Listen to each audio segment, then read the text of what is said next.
We want you to plan for success. Welcome to Planning Matters Radio. Peter, good to see you. I really like today's topic. One of the toughest transitions in retirement is becoming a spender instead of a saver. Only 1/3 of retirees are comfortable spending their retirement money. Most would rather live off Social Security, pensions, or income from part-time work. We've spent hours talking through the strategies that address retirees' biggest fear, which is running out of money, but we haven't really touched on the other side of that coin. Don't hoard your money and compromise your quality of life. How do you help people get comfortable spending their nest egg?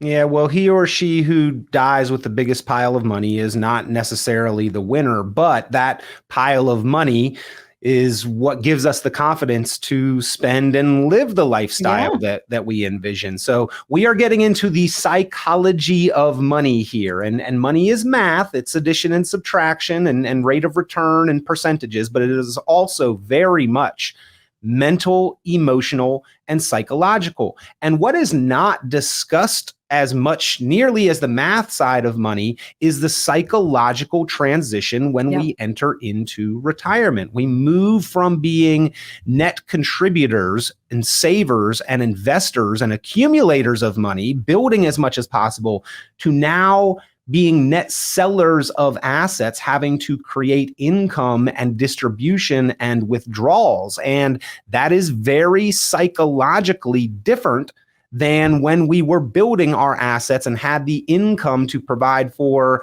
our bills and our standard of living. Now we see that account value, a finite amount of money, and we have an unknown duration of time that we need to make it last. So making even that very first withdrawal is a psychological change and can be a little bit unnerving for retirees. And we have to have a plan to build confidence in order to be able to spend and enjoy our time.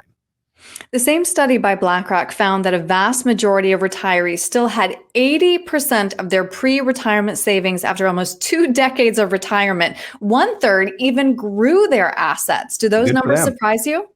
It surprises me a little bit, but that is a very confident kind of place to be. But let me tell you, even after 20 years, having a balance that represents 80% of your day one balance might feel psychologically unnerving. It may erode confidence.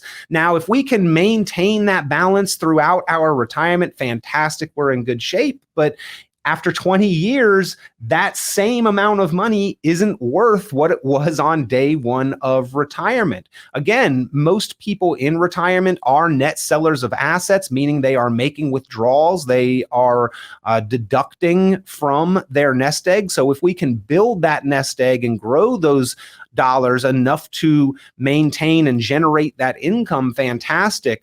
But what we see is that number one fear of retirees is running out of money. And so people live a just in case kind of retirement. Well, I'm not going to take that trip just in case. Well, I'm not going to buy that boat that I wanted just in case. Well, I'm not going to do all the things that I envisioned retirement to be about. What if something happens down the road and then we see them not living the lifestyle because they don't have the financial confidence? And guess what? Eventually the dollars pass to the kids and they do all of the things that the original savers were afraid to do. They buy the boat, take the vacations within the first 12 to 16 months after receiving that inheritance.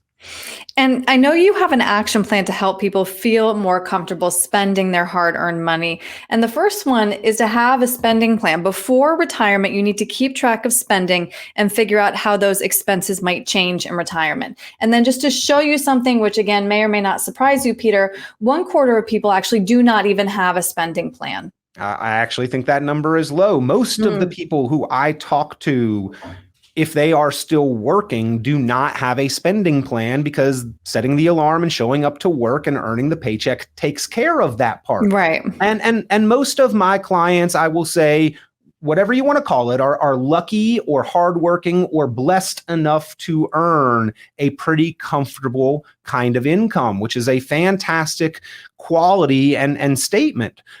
But for that same description of person, generally, they haven't had to pinch every penny or stretch every dollar, so they haven't paid as much attention to the budget necessarily. And for that same description of person, the transition of income when they walk away from the paycheck is that much more significant, and the lifestyle that they are accustomed to is that much more expensive. So we do need that specific plan. We call it the optimized retirement plan. It looks at a number of things, but number one is income, investments, taxes, healthcare, legacy. We map out specifically how to make that transition and generate the income for the decades to come through retirement so that we can have that sense of confidence. We can have that spending plan that gives us the guidelines for how much we can spend and yet maintain our ability to continue providing for the lifestyle that we are used to and accustomed to.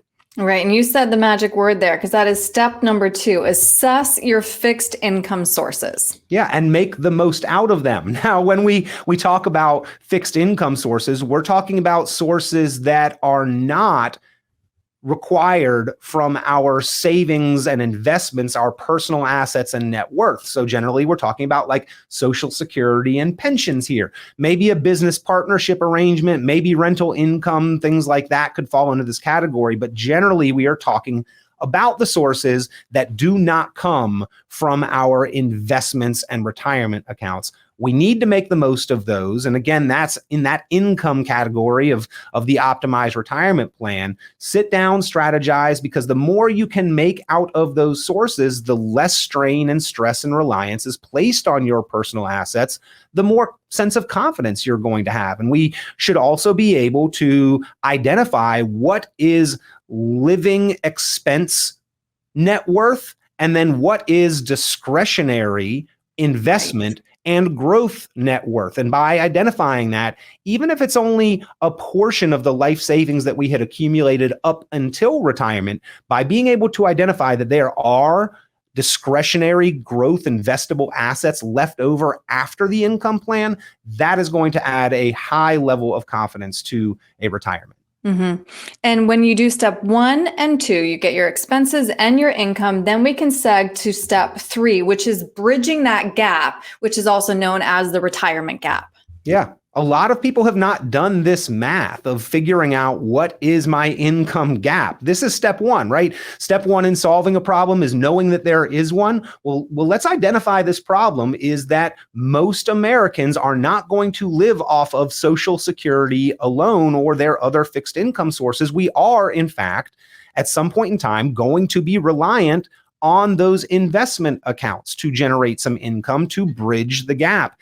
And we want to do that in the most efficient, effective manner possible. We want to provide leverage for those income producing dollars. We want to generate the highest amount of sustainable cash flow to provide for our confidence. And then again, be able to identify as much leftover discretionary investment capital as possible that is not responsible for covering our income and lifestyle expenses. And if we are able to do that, once again, Erin, that's going to add an increase to the confidence level in retirement. It's all about peace of mind. Absolutely. Well said, Peter. If somebody has questions about determining their income sources, their expenses, and bridging that gap, what's the best way to reach you with questions? Yeah, give us a call at Richon Planning. Again, this is part of the optimized retirement planning process and the plan that you will get if you want to look over your situation and map out your retirement. The optimized retirement plan covers income, investments, taxes, healthcare, and legacy. And you can give us a call if you'd like to have a conversation or get that process started. 919-300-5886, 919-300-5886, or you can go online, richonplanning.com. It looks like richonplanning.com because you don't get or stay rich on accident, but it's my last name, Richon. richonplanning.com.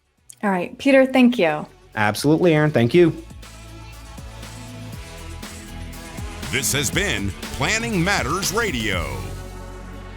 The content of this radio show is provided for informational purposes only and is not a solicitation or recommendation of any investment strategy. You are encouraged to seek investment, tax, or legal advice from an independent professional advisor. Any investments and/or investment strategies mentioned involve risk, including the possible loss of principal. Advisory services offered through Brookzone Capital Management, a registered investment advisor. Fiduciary duty extends solely to investment advisory advice and does not extend to other activities such as insurance or broker-dealer services. Advisory clients are charged a quarterly fee for assets under management, while insurance products pay a commission, which may result in a conflict of interest regarding compensation.